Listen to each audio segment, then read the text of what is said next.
Altogether, the The seed seed is the word of God. Christ is the sower. All who come to him will live forever. Alleluia, alleluia, alleluia. My dear sisters and brothers, the Lord be with you. And with your spirit. A reading from the Holy Gospel according to Mark. Glory to you, O Lord. On another occasion, Jesus began to teach by the sea. A very large crowd gathered around him, so that he got into a boat on the sea and sat down. And the whole crowd was beside the sea on land. And Jesus taught them at length in parables. And in the course of his instruction, Jesus said to them, "Hear this. A sower went out to sow. And as he sowed, some seed fell on the path, and the birds came and ate it up. Other seed fell on rocky ground, where it had little soil. It sprang up at once because the soil was not deep. And when the sun rose, it was scorched, and it withered for lack of roots. Some seed fell among thorns, and the thorns grew up and choked it, and it produced no grain. And some seed fell on rich soil and produced fruit. It came up and grew and yielded 30, 60, and 100-fold. Jesus added, "Whoever has ears to hear ought to hear." And when Jesus was alone, those present along with the 12 questioned him about the parables. He answered them, "The mystery of the kingdom of God has been granted to you, but to those outside everything comes in parables, so that they may look and see but not perceive, and hear and listen but not understand, in order that they may not be converted and be forgiven." Jesus said to them, "Do you not understand this parable? Then how will you understand any of the parables? The sower sows the word. These are the ones on the path where the word is sown. As soon as they hear, Satan comes at once and takes away the word sown in them. And these are the ones sown on rocky ground, who, when they hear the word, receive it at once with joy. But they have no roots. They last only for a time. Then when tribulation or persecution comes because of the word, they quickly fall away. Those sown among thorns are another sort.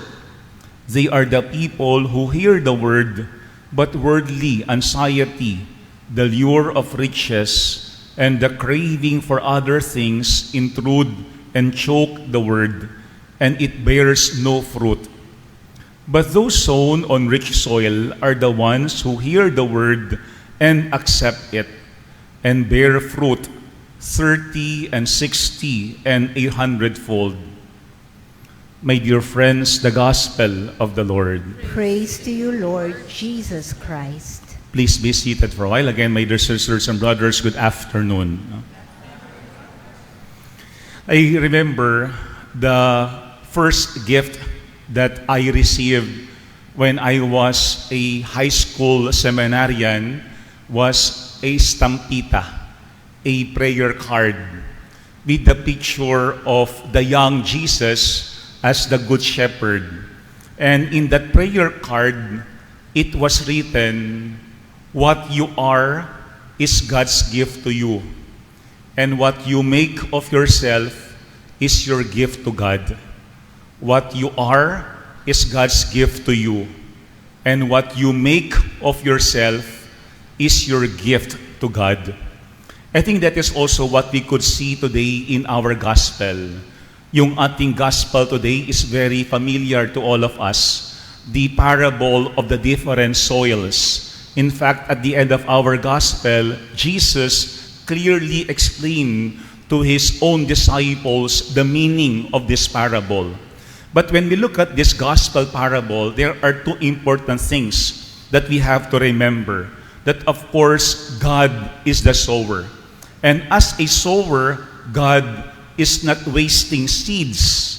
In fact, God is very generous in sowing seeds to different types of soil. Hindi madamot ang Diyos. Sabi nga natin, laging ang Diyos waldas kung magbigay ng biyaya sa atin. That is why sometimes we focus not on the seeds that we receive. At times we simply focus on what other people receive. That is why we fail to recognize and appreciate what God had given us. Yan ang unang point ng ating gospel. Lahat ng lupa binigyan ng binhi ng Panginoon. Ang lahat ay nakatanggap ng biyaya sa Diyos. Wala sino man sa atin ang pwedeng magsabi na ang Panginoon ay madamot.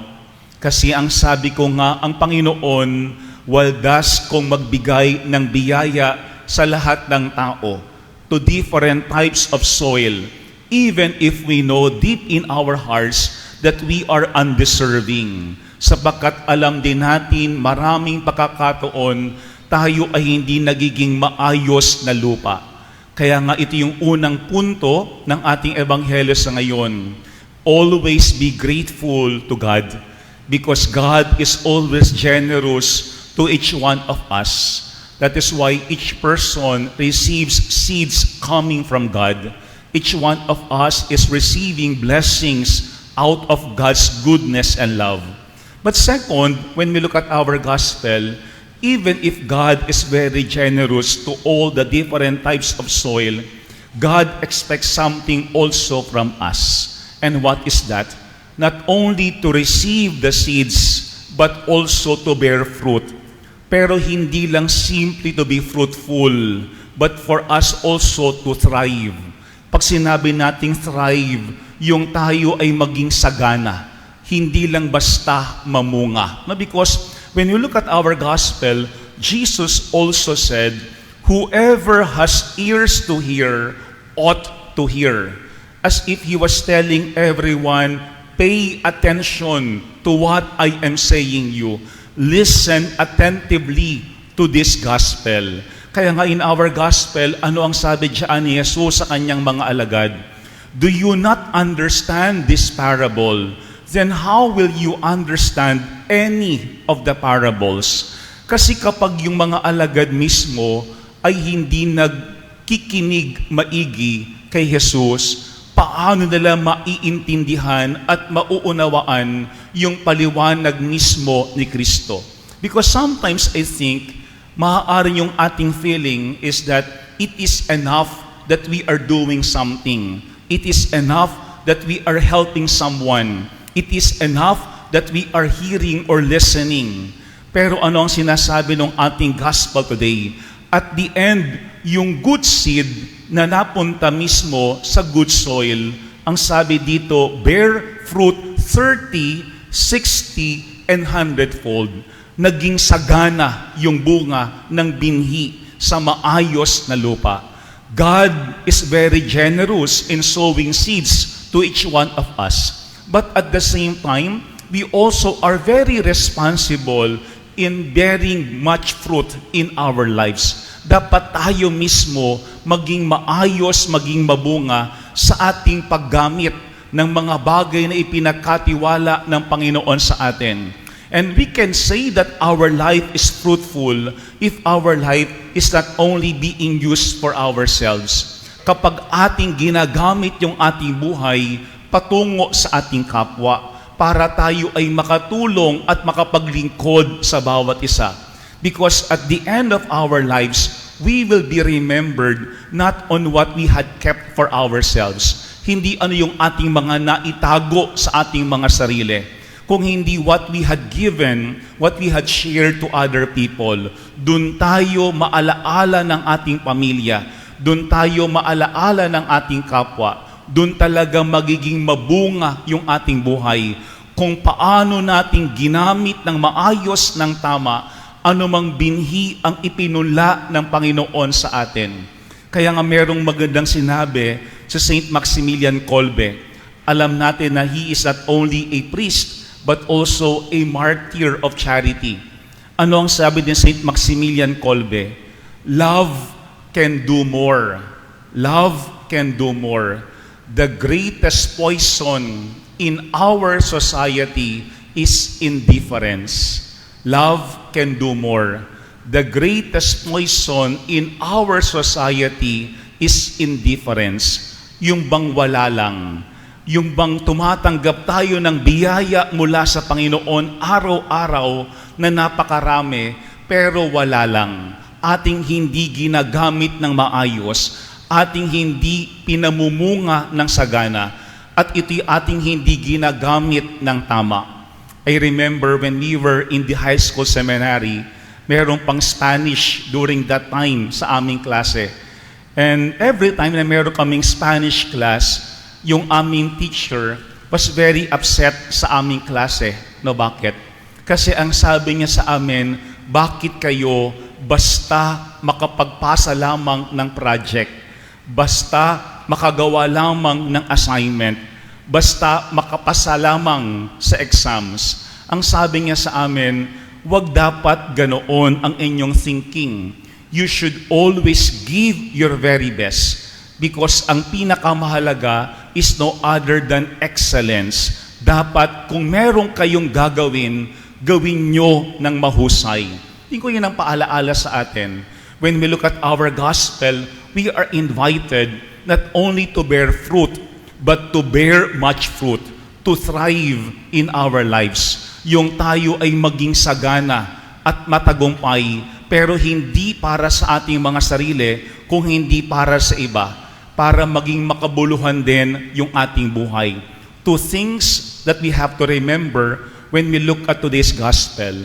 Number one, that God is very generous to each one of us. Lahat tumatanggap ng binhi galing sa Panginoon. But second, we have to bear much fruit, sapagkat kailangan nating sabayan ang kabutihan ng Panginoon sa atin sa pagiging mabunga ng ating buhay araw-araw. Remember, what you have is God's gift to you, and what we make of ourselves is our gift to God. Kamusta kaya tayo bilang mga lupa? Sana maraming bunga ang lumalabas diyan, at yung bungang iyon sana ang lahat ay mabuti. Amen.